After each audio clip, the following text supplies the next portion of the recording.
अच्छी होंगी, मैं भी बहुत अच्छी हूँ। तो मैंने अपनी पिछली वीडियो में आपको अपनी वृंदावन की यात्रा के बारे में बताया था और इस वीडियो में मैं आपको अपनी बरसाने की यात्रा के बारे में बताऊँगी। बरसाना की यात्रा भी हम लोगों ने एस्कॉन के साथ की थी। एस्कॉन की साइड से बसेस जाती है जिसमें बहुत सारे डिवोटीज़ जाते हैं। तो हम लोगों ने कार्तिक के महीने में ये यात्रा की थी। बहुत ही अच्छी यात्रा थी। शायद ही मैं कभी खुद से भी ऐसी यात्रा कर सकती हूँ जो मैंने इस्कॉन के साथ यात्रा की है। मैं आपसे रिक्वेस्ट करूँगी कि अगर आप वृंदावन या फिर बरसाना जाना चाहते हैं तो आप प्लीज़ इस्कॉन की साइड से आप लोग उनकी बसेस जाती है, आप यात्रा कर सकते हैं।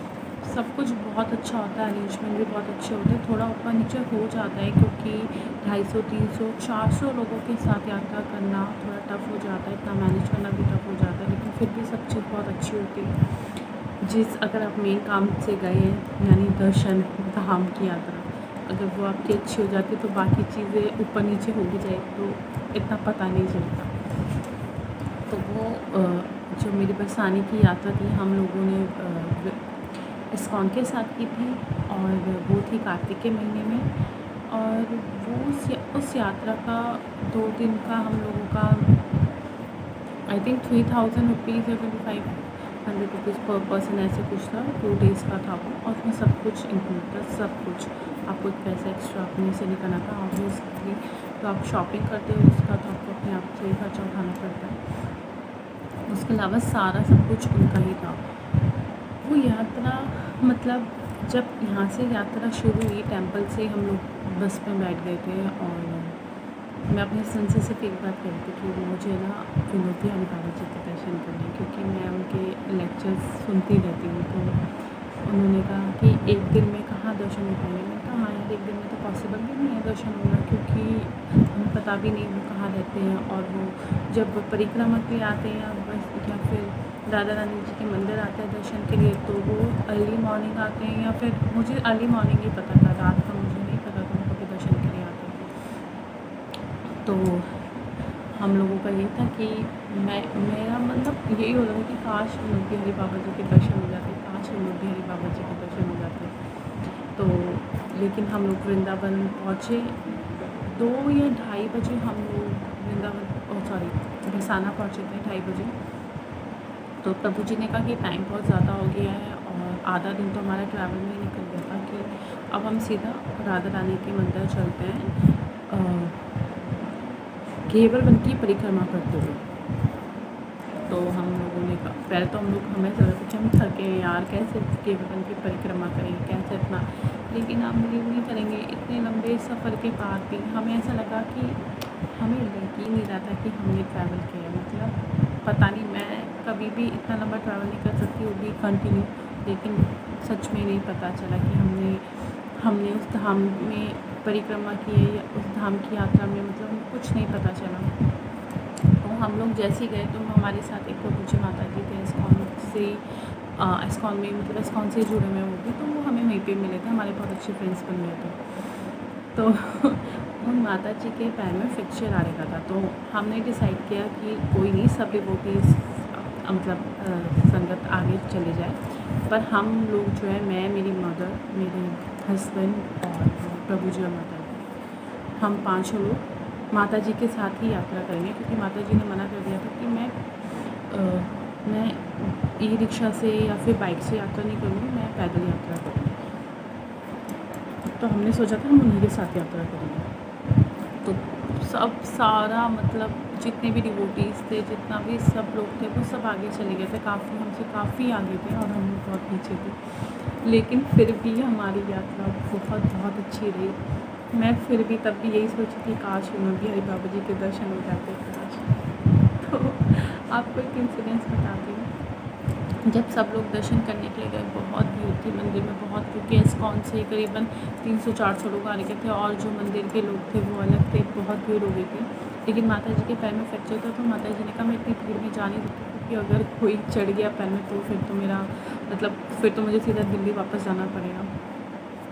तो हमने एक डिसाइड किया, हमने कहा सबको, मतलब इस्कॉन के सारे जब और हमने यही डिसाइड किया कि जब सारे डिवोटीज़ मंदिर से बाहर आएंगे तभी हम दर्शन के लिए जाएंगे।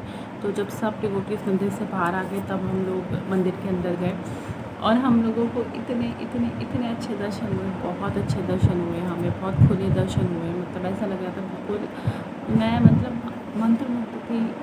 और मैंने वहाँ पे एक संत को देखा जो उनके वहाँ पे खम्भे हैं, श्रीमती राधा रानी के मंदिर जो खम्भे, उस खम्भे के पीछे खड़े होके वो कभी छुपते कभी सामने आते, श्रीमती राधा रानी को पद सुनाते, फिर छुपते फिर सामने आते, फिर श्रीमती राधा रानी को पद सुनाते।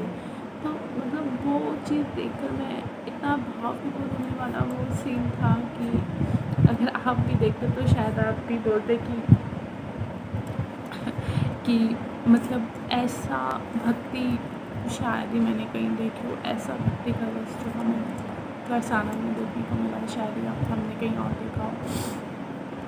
तो वहाँ पे जो उन संत के मुझे दर्शन हुए तो मुझे समझ में आया कि श्रीमती राधा रानी उनके लिए क्या कितना कितना कितना कितनी इम्पोर्टेंस है उनके लिए। श्रीमती राधा रानी मतलब लाइफ ही नहीं है उनकी, श्रीमती राधा रानी के बिना। तो मतलब बहुत एक अच्छी चीज़ पता चली भक्ति के बारे में। और फिर हम लोगों ने वहाँ पे दर्शन किए, काफ़ी देर हम लोग वहाँ पे रुके। फिर जब हम वापस आए तो वहाँ से सारे डिवोटीज़ जा चुके थे, हमें पता भी नहीं था कहाँ डिवोटीज़ गए हैं। फिर हम उतर के नीचे आए तो प्रभु जी मतलब मेरे हस्बैंड और जो दूसरे एक और प्रभु जी थे वो दोनों ये दोनों हमें बोला कि मेरे प्रभु जी और उन प्रभु जी ने बोला कि आप माता जी लोग यहीं पे वेट करिए, हम दोनों जाके आपके स्लीपर्स वगैरह लेके जाते, क्योंकि स्लीपर्स का आपके जूते चप्पलों का जो है बैक साइड में आपको टांगना होता है।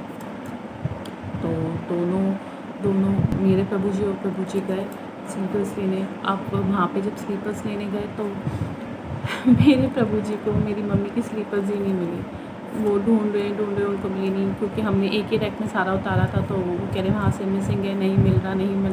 उनका मेरे पास कॉल आया और मुझे बहुत गुस्सा आ रहा था। मैंने कहा कि आप मतलब प्रभु जी वैसे नॉर्मली कि उनको जल्दी चीज़ें नहीं मिलती, तो मैं उनको यही बोलती कि आपको कभी भी एक बार में एक चीज़ मिलती नहीं है, या घर में भी यही होता है, बाहर भी यही होता है आपके साथ। मुझे लिटरली इतना गुस्सा आ रहा था, क्योंकि मैं उस समय ना जब हम लोग बैठे तो आपको ना थकान आपको महसूस होने लग जाती है। मुझे थकान महसूस हो रही थी तब वहाँ पे बैठ के प्रभु जी पे गुस्सा करी प्रभु जी, और मेरी फ़ोन में ही लड़ाई होना स्टार्ट सी हो गई थी मतलब। तो मैंने कहा ठीक है मैं ही आती हूँ। तो फिर अक्षत प्रभु जी आए, मुझे लेके गए और चप्पल प्रभु जी के जूते जो मेरी मम्मी के जूते थे उनके हाथ में थे। वो पूछते क्या ये वो जूते तो मुझे इतना गुस्सा आया। मैंने कहा यार आप क्या करते हो, आप यही तो है, आपको ये नहीं पता मम्मी ने कौन सी स्लीपर्स पहनी है, कौन सी स्लीपर्स हम सबके साथ में। लिटरली इतना गुस्सा आ रहा था। और वहीं पे चीज़ पॉज होती है सब चीज़ें, और सामने से विनोद बिहारी बाबा जी के शिष्य आते हैं और वो गिरते हैं। और मैं जब वो गिरते मैं उनको देखती हूँ, क्योंकि इनको मैंने कहीं देखा है, क्योंकि वो लेक्चर्स में बीच में आते रहते, इनको मैंने कहीं देखा है। और पीछे से फिर विनोद बिहारी बाबा जी आते इतने सारे लोगों के बीच साथ, और मैं वहीं पे मतलब मुझे यकीन नहीं हो रहा था कि मुझे दर्शन हो रहे। मतलब ऊपर पूरा चंद्रमा, इतनी चंद्रमा की रोशनी, क्योंकि 7:30-8 बजे का टाइम था। और फिर बिहारी बाबा जी आ रहे हैं और मैं और मेरे हस्बैंड मतलब लिटरली तो रोने लगी थी। मैंने बोला आगे मुझे बिल्कुल हो रहा, मैं बिहारी बाबा जी के दर्शन करने, मैं दिल से चाहती थी मैं उनके दर्शन करूँ, और मुझे नहीं कि मैं उनके दर्शन करूँ। और श्रीमती राधा रानी ने वो मम्मी की चप्पल को इधर उधर करवा दी ताकि मैं उनके दर्शन करूँ। मुझे यकीन नहीं हो रहा था कि मुझे बिहारी बाबा जी के दर्शन हो गए। सब चीज़ें मतलब ऐसा लग रहा था कि राधा रानी जी ने प्लान की हुई है, लेकिन हमारे लिए अनएक्सपेक्टेड मुझे श्रीमती राधा रानी तत्व क्या है, वो क्या है मतलब सोच नहीं सकते। आपकी सोच से फुल एक जैसे लग रहे थे विनोद बिहारी बाबा जी में, इतना तेज़ था कि मैं बस उनको एक तक देख रही थी। मुझे इतने बाबा जी मुझे आपके दर्शन हो गए, मैं सच में चाहती थी मुझे आपके दर्शन हो।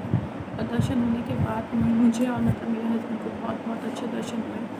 फिर बात आई अक्षय प्रभु जी की। अक्षय प्रभु जी कहते कि मैंने अक्षय प्रभु जी आए, मैंने उनको बोला मैं विनोद बिहारी बाबा जी देखे। अक्षय प्रभु जी कहते अरे मैं भी तो यहीं था, कब कहाँ थे, कहाँ देखे तुम्हें? मैंने कहा अभी तो गए यहाँ से पीछे की साइड से एक गेट और है जहाँ से वो एंट्रेंस करते हैं, अंदर जाते हैं। तो मैंने कहा अभी तो गए यहाँ से। तो मैंने कहा नहीं मुझे तो नहीं दिखे, कहाँ है? मैं यहीं तो बैठा था, यहीं तो बैठा था। मैंने कहा अरे क्यों नहीं आपको दिखे, अभी तो यहीं से निकले। मतलब आप बिलीव नहीं मानेंगे, उनको कोई दर्शन नहीं हुए, लेकिन मुझे और प्रभु जी का ऐसे दर्शन बिलीव ही नहीं कर सकते। मतलब मैं अपने आप को बहुत ज़्यादा ब्लेस फील करती हूँ कि भगवान ने मेरी यहाँ पे वो जो इच्छा थी वो पूरी की, श्रीमती राधा रानी ने पूरी की। और वो मेरा फर्स्ट टाइम था कि धाम वो बरसाने की धाम यात्रा, और वो भी ऐसा एक्सपीरियंस है। मैं इसलिए आपके साथ शेयर करना चाहती हूँ कि आप कभी भी बरसाना चाहें तो श्रीमती राधा रानी पे बिल्कुल भी कोई डाउट ना करें, पूरे विश्वास के साथ जाएँ। आप अगर पूरे विश्वास के साथ जाएंगे और आपको अगर कुछ भी चाहिए, वैसे आपको बोलने की ज़रूरत नहीं है, लेकिन आपको फिर भी कुछ चाहिए तो आपको ज़रूर मिलेगा, श्रीमती राधा रानी ज़रूर पूरा करेंगे। तो बहुत अच्छे दर्शन हुए। जब मैं वापस आई तो मैं बस रो रही थी और यही सोच रही थी कितनी पागल थी मैं, इतना लड़ी झगड़ी प्रभु जी से, चप्पल के पीछे स्लीपर्स के पीछे कि कहाँ ढूंढना है, कहाँ मिसिंग है, क्या है। और हमें पता ही नहीं था, ये सारा प्लान था श्रीमती राधा रानी जी का कि हमें विनोद बिहारी बाबा जी के दर्शन हो। तो बस फिर उसके बाद हम लोग वापस अपने जहाँ पे सारे डिवोटीज रुके थे वहाँ पे गए। हम लोगों ने वहाँ पे प्रसादम पाया। उसके बाद सब अपने होटल्स के लिए निकल गए हम लोग। तो फिर नेक्स्ट डे की हमारी यात्रा थी रमन रेती, और हाँ जी रमन रेती की हमारी यात्रा थी। नेक्स्ट डे का हमारा जो ट्रिप था हमारा रमन रेती का था धाम यात्रा। वहाँ पे भी हमने बहुत अच्छे दर्शन किए। उसकी भी मैं आपको नेक्स्ट टाइम वीडियो बना के ज़रूर बताऊँगी। हरे कृष्णा।